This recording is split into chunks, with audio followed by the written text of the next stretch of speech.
নমস্কার দিদিরা। আজ আমি ফুলকপি আলুর তরকারি করতে করতে বলবো সেই দিনটার কথা যেদিন আমার প্রথম প্যানিক অ্যাটাক হয়েছিল।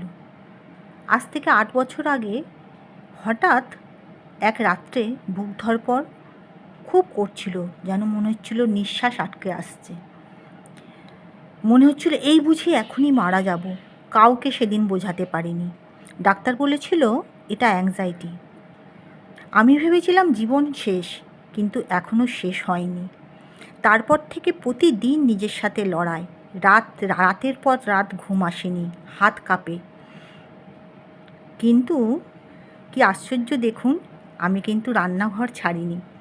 কেননা রান্না করলে মন অনেক শান্ত হয়ে যায়।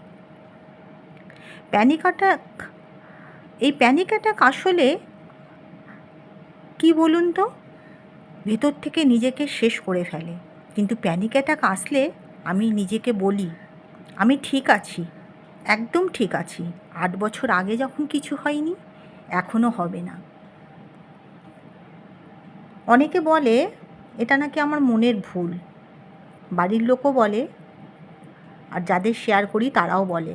কিন্তু যার হয় তারাই বোঝে। আপনাদের যাদের আমার মতো হয় তারা নিশ্চয়ই আমার কথাটা ফিল করতে পারছেন। কিন্তু আমি হার মানিনি। আজও আমি লড়ে যাচ্ছি। আজও আমি রান্না করছি, হাসছি, রাঁধছি, সবই করছি।